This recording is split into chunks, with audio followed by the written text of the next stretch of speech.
Sigh. Pokemon X and Y. So much potential. Absolutely gorgeous graphics, a beautiful region, amazing starters, and you even get the Gento starters in the game, and I don't even like the Gento region. But tell me why this is arguably one of my least favorite entries in the series. Well, there are a litany of reasons that kind of add up to it. Cough, cough, EXP share. But I can look the other way on that. But there are four reasons why I cannot get past this game. That's right, I'm talking about y'all. These dumb as fuck rivals in this game. Alright, I'm sorry. You're gonna have to deal with me sounding like a whiny bitch for the next few minutes. Alright, we're gonna play a game here. I want you to take 5 seconds and name all 4 of the Kalos region rivals. Can you do it? Alright, take it. If you could, that's really impressive because I had to go back and look up the names of each and every one of these guys before I actually got it. The only one I knew was Serena, and that's because of the anime. That's a key problem when you're trying to make rivals for a game. Now, the best part about all the other regions is that each rival or rivals were memorable. You knew who they were, you can identify them on some key traits and what exactly their motivations were. Now, I don't count Gen 1, it's a little bit unfair just because of how long Gary was established and Gary gets bitches, but Blue was an amazing rival to have and his appearance, he's iconic. You've got Silver from Gen 2, who was a jerk, and you remember his hatred and just his overall persona being so mean for no apparent reason. You remember Gen 3 because May is Bae, and while Brendan is the less memorable of the two, his character design makes him stand out. Barry, because I hate Barry, to be honest. He's my least favorite rival, but I remember him because of how hasty he was and how he's always trying to be ahead of you and always trying to get you and would fine you millions of dollars just because you were taking too long. Then you've got Sharon and Bianca, who I think are probably the rivals who are handled the best in the game, in any sort of game, because Gen 5 I feel like has the best character development, and they were your friends from the start, but also challenged you and pushed you, and they each had their own individual character traits that made them unique. Then you've got Hugh, who I'm gonna save for later because he's my favorite, and that's a separate video I'm gonna talk about. But he's awesome. Just to play that here. But Gen 6 had nobody that stood out to me. Even your female counterpart, Serena or Caleb, depending on if you're playing as a girl, really didn't do anything. They were there, they battled you occasionally, but could you honestly tell me what made them unique? For me, since I played as the guy character, Serena never really pushed me to do anything more. Like, I never wanted to better myself to best my rival. It wasn't as though I felt as I needed to do anything to surpass her. I feel as though a rival should be someone who is challenging you at a constant basis, one that tries to best you any chance they get, and even if they're not designed to be like that, at least make them memorable enough to where as though they're a comrade who's trying to go alongside you to embetter you. But that leads into the second problem I have, which is why I feel like they're so hollow. It's because there's too many damn rivals. Now look, I'm not opposed to having multiple rivals in a game. 4, if handled correctly, is fine. I love more battles and I love more characters, especially with such a vast graphical difference and, just a jump of generation. It would have been perfect to have a large cast of rivals who all challenge you in different aspects of life. However, I just don't think that any of them are handled correctly. Well, with the exception of Shauna, who I think is handled the best, but I'll save that one for last. Now, despite the counterpart, male or female, depending on who you picked, feeling hollow, the other two, Tierno and Trevor, have their own individual problems. We'll start off with Tierno, who I hope I'm pronouncing that name correctly. Now look, all I got from him is that he likes to dance. Whip-de-doo, dude, I like to dance too, but what makes him special? What does he bring that helps push and progress your character?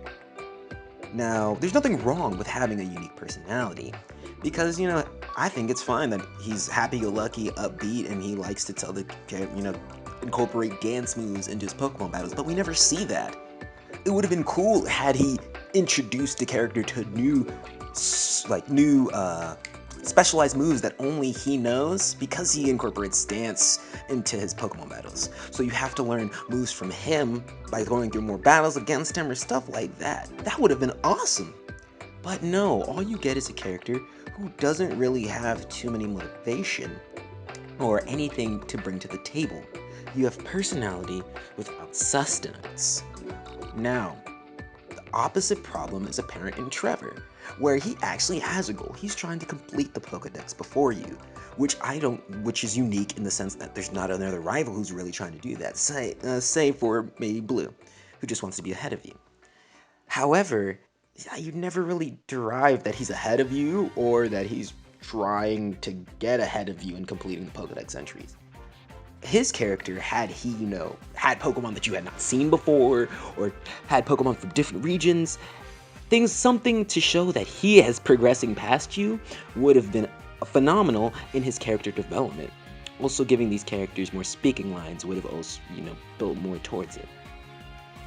Now, because of the lack of lines and how they just had to juggle so many characters, you're never gonna get any characters that are fully fleshed out. Each one of them has an aspect of a trainer that could have been congealed into one or condensed into one character, and it would have been amazing. Look, you could have combined Tierno and Trevor and had a person whose personality works with his Pokedex wanting to complete it before you, and look, that would have been more memorable than just having the two separate. Now, Shauna, on the other hand, I feel like is handled the best out of any of the rivals. This is the first time the Pokemon franchise has ever shown that, there's somebody with romantic interest in you. I mean, personally, I knew Shauna wanted the D from the start, but that's besides the point. I thought it was really cool how, she was kind of a rival, but she also kind of liked you. That's unique. It makes me remember that she's there. While I don't think they gave her enough lines, they still had scenes and set pieces where you remember I was with Shauna at this point, which is 20 times better than the hollow hole that was Serena or Caleb. But that doesn't compensate for the other three. They're all spread so thin that it just makes it seem as though there's no point to having any of them there. Alright, so this last point is going to be a little kind of nitpicky, and I will warn people getting kind of pissed off maybe for this one. But this is just an opinion, and I have to enter the obligatory opinion statement here late in the video that, once again, all of these statements have been my opinion. However, I feel as though the actual rival music should have been changed for each rival. That would have helped immensely. Look, so back in Gen 5, even though Cherian and Bianca shared the same rival music, there's only two of them. So you could pull out that, hey, they're both sharing rival music, they're friends from you from the start. However, you have 4 rivals in Gen 6. You have 4 people, 4 unique individuals. Unique individuals. I had air quotes, you can't see me, I forgot that. But they needed their own individual music. That would have helped, kind of individualize them a little bit better. Say that you run into Tierno and he has like a cool, dancey, upbeat electric track or something like that, and you'd be like, oh, well, yeah, you're not gonna fight him. That sounds awesome. Because rival tracks, the music that plays is just as important as the character and personality themselves. A lot of us remember just how amazing some of these music tracks are for our rivals. The champion track for Blue is always going to be iconic. My favorite is Pokemon Black and White 2's Hugh's track is just phenomenal, and I remember his fight because of it, and overall character development, I love Hugh a lot. But since there was 4 different rivals, remixing the tracks depending on who you're fighting would have been one of the smartest choices to help develop their characters just a little bit better, or at least show that they're different. Music plays a role in a person's mind that, if we would have connected to one of them, at least you would have been like, hey, I may not like Trevor, but he has some cool ass music, but it would have helped exemplify their differences just a little bit more. I just wanted to add that last point. Alright. I think I'm done here. And after that music point, I feel like, you guys are tired of hearing me just sit here and complain. But I think I had some valid points, and it's all my opinions, so, but you're more than welcome to comment below if my opinion's bullshit and tell me, hey, I like Gen 6 starters, and here's why. You do it.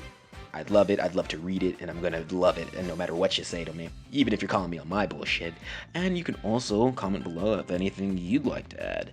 Tell me who your favorite rivals are, who you don't like. I have a video coming soon about who my favorite rival is. Cough you. But that's for a later time. Now, I just wanted my first video. It's a little bit, kind of podcasty and bloggy. Just I wanted to get my personality out there a little bit more before I start posting the general videos that you'll see on this channel. But hey, y'all, want you to have a wonderful day, stay beautiful, and hopefully y'all guys will be back. Like, comment, subscribe, do anything. I love you.